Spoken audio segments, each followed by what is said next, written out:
Today we are going to talk about resistance to venous return. As we discussed previously, that the mean systemic filling pressure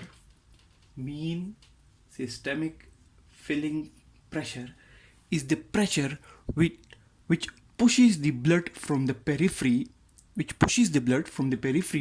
towards the heart. Similarly, resistance to venous return is basically the resistance to blood flow, or it is the resistance which prevents the blood flow from coming towards the heart. Mean systemic filling pressure is basically pushing the blood towards the heart, while resistance to venous return is basically stopping or trying to decrease the flow of blood towards the heart. Now, we have discussed in detail the mean systemic filling pressure in our previous lectures. The resistance to venous return is important because out of all the resistance to the blood flow, around 2 by third is in the veins and around 1 by third is in the arteries. Another important factor for discussing the resistance to venous return is that whenever the resistance to blood flow increases on the venous side, if the resistance to venous return increases on the venous side as compared to resistance on the arterial side, the blood in the venous on the venous side starts pooling. It starts pooling on the venous side and it is not able to generate pressure. Now the veins are distensible like bags. So when there is a slight resistance to the movement of blood flow, the blood starts accumulating on the venous side. It starts accumulating here and it is not able to generate enough pressure to overcome the resistance. Now that's why it is important to take into measure or to take into consideration the resistance to venous return as well, because when we talk about venous return, we talk about mean systemic filling pressure, we talk about the right atrial pressure, but the resistance to venous return is also important in overall calculation of the venous return. Now, if the resistance develops on the venous side, the blood starts accumulating on the venous side, it starts pooling and it is not able to generate pressure for overcoming to pass this resistance. In contrast to the venous resistance, if there is some resistance on the arteriolar side or the arterial side, there is no pooling on the arterial side. There is no pooling on the arterial side because the ability of the blood vessel to accommodate extra fluid, the compliance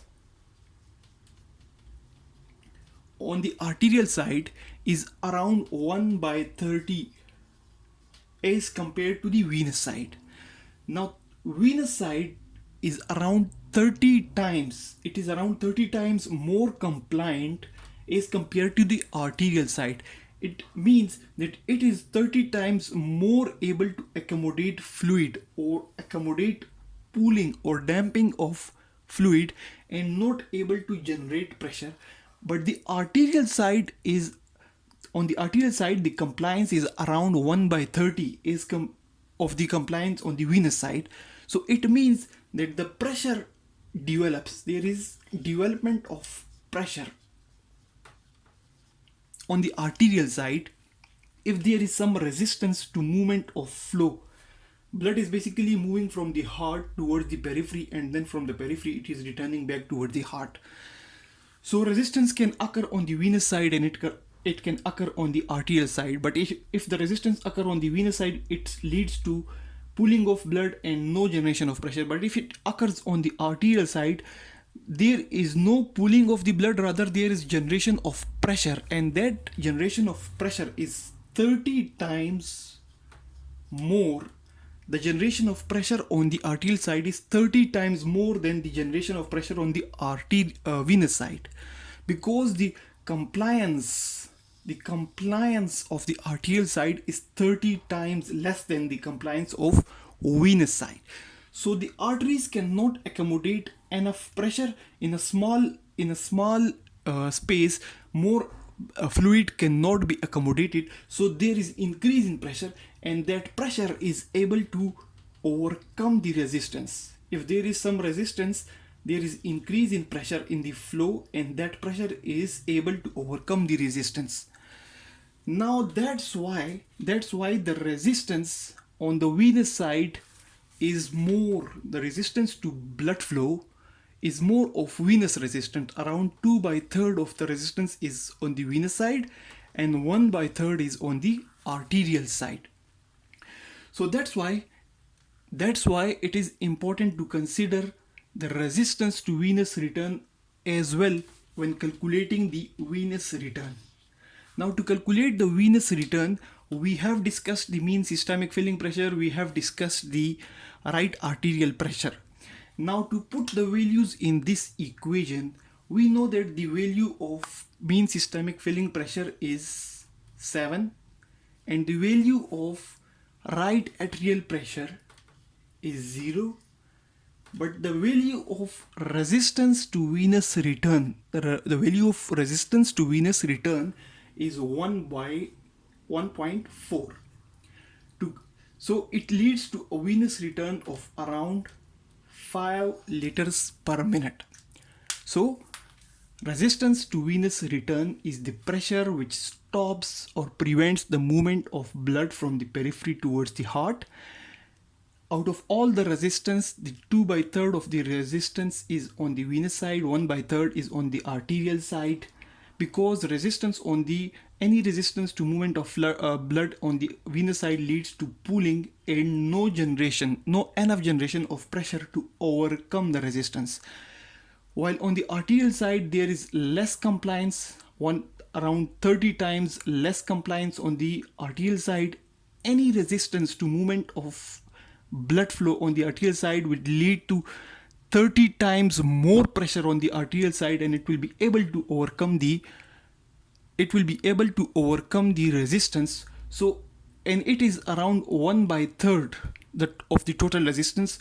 So we will not take the arterial resistance that seriously, and we will consider the venous resistance, especially in calculation of the venous return, because the value of the resistance to venous return is more on the venous side. So that's all about the resistance to venous return, which is a pressure which stops the blood from coming towards the heart, and that's the equation for calculation of the venous return, which must take into consideration the resistance to venous return.